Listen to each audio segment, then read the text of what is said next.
Now, world leaders and top politicians are attending the three-day Munich Security Conference. The Ukraine war is nearing its first anniversary, and tensions between China and the United States are rising over espionage claims. U.S. Vice President Kamala Harris, China's top diplomat Wang Yi, German Chancellor Olaf Scholz, French President Emmanuel Macron and NATO chief are among those at the annual gathering. Ukraine is bracing for a fresh offensive from Moscow with weapons, soldiers and specialized equipment. Russia and Belarus have beefed up their joint military grouping. At the Munich conference, EU Chief Ursula von der Leyen urged allies to double down on military support for Ukraine. NATO Secretary General Jens Stoltenberg is expected to tell attendees that allies must provide Ukraine with what it needs to defeat Russia. Allies led by the United States have sent billions of dollars of armaments to Kiev, from artillery to air defense systems. But Ukraine says it needs more to launch a successful counteroffensive. Stoltenberg will back Kiev's calls, telling the conference, "We must sustain and step up our support for Ukraine." The NATO chief will also warn that Russia's invasion has exposed the dangers of Europe's over-reliance on authoritarian regimes and should serve as a lesson. Stoltenberg will stress that the same mistake should not be made with China.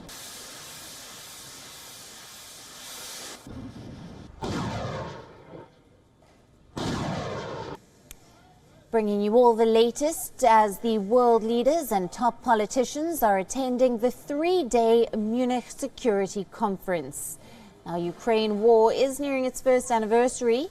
This at a time as tensions between China and the United States are rising over espionage claims. Some of the top dignitaries and world leaders present at the event include U.S. Vice President Kamala Harris, China's top diplomat Wang Yi, German Chancellor Olaf Scholz and French President Emmanuel Macron. Now, for more on this, we are being joined by our correspondent Anas Malik from Munich. Hello to you, Anas. Now, what are some of the items on the agenda that have been discussed so far at the Security Conference? Well, broadly speaking, Alison, the agenda items of this Munich Security Conference particularly are to do with A, climate change, and B, the war in Ukraine. We understand that the war in Ukraine, the discussion around that has been dominating the discourse, and on day one it was mostly focused on that, but day two, today Wang Yi, the former Chinese foreign minister, is set to speak later today, and the topic that he's speaking is on climate change. What we understand is that the conversation might just sway away, but largely the focus has been the war in Ukraine. The U.S. Vice President is likely to announce something with regards to a package or a commitment to Ukraine.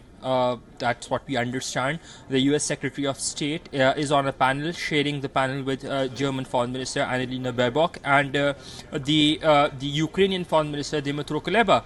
So we might be seeing something around that. But by and large, this is a gathering that has a lot of hopes pinned, especially vis-a-vis Ukraine, because for the Ukrainian side, it is imperative to have the renewed arsenal, to have renewed weapons, to have renewed commitments ahead of what they believe could be a counterattack or spring counteroffensive. Alison?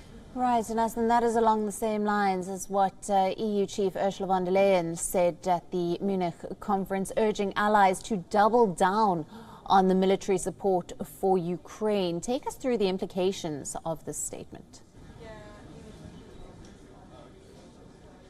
Well, you rightly mentioned, we not just the EU chief, but we saw that yesterday German Chancellor Olaf Scholz has said that the delivery of Leopard tanks to Ukraine would be soon, and it was further elaborated by the German Defense Minister, who said that we'd be expecting the delivery to be done by the end of March. So that's roughly in about 40 days time from now, and that would further go on to change the discourse or change the course of war in Ukraine, at least at a time when the country is struggling with weaponry inflow. That definitely can change the dynamics of the war, because whatever that is being done, it is being stashed up. Russia is going ahead and trying to progress more and more, or transgress itself more and more in areas towards the east.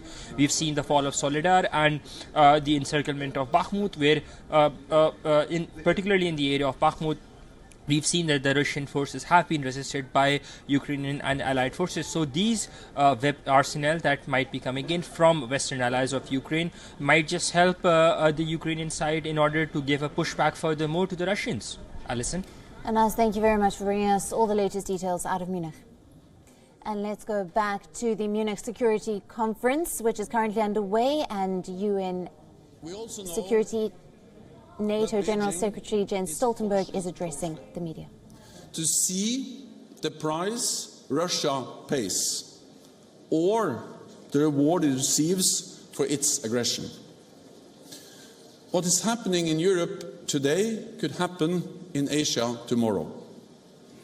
So the war in Ukraine demonstrates that security is not regional, it is global. In this new and more contested world, we can no longer afford to treat defense as optional. It is a necessity. Yes, spending more on defense means less money for other important tasks. But nothing is more important than our security, to preserve peace. The third lesson is that we need to strengthen the resilience of our societies. Military forces are necessary to protect our security, but they are not sufficient. We must also secure our cyberspace, our supply chains, and our infrastructure.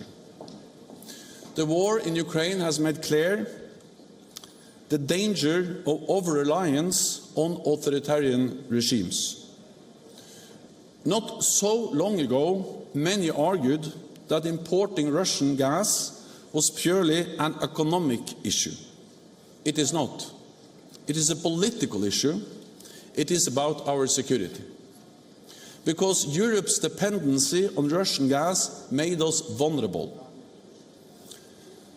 So we should not make the same mistakes with China and other authoritarian regimes. We must not become too dependent on products and raw materials we import, avoid exporting key technologies that could be used against us, and protect our critical infrastructure at home. Of course, we should continue to trade and engage economically with China, but our economies and our economic interests cannot outweigh our security interests.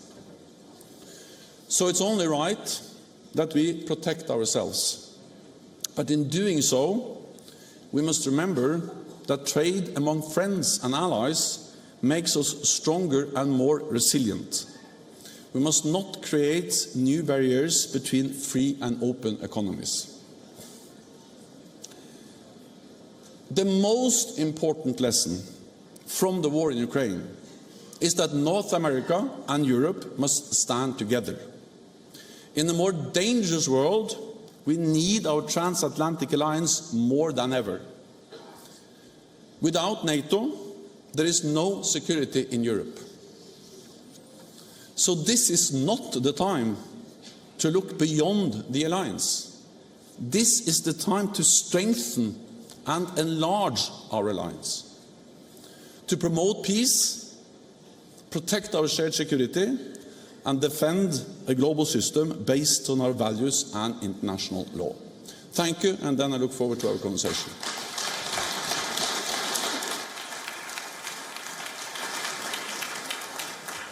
Secretary General Stoltenberg, thank you. And let me please welcome our panelists to the platform. And while they're walking up, Secretary General, if I may start with you. Okay, we'll do the handshake first here. WION, now available in your country. Download the app now. Get all the news on the move.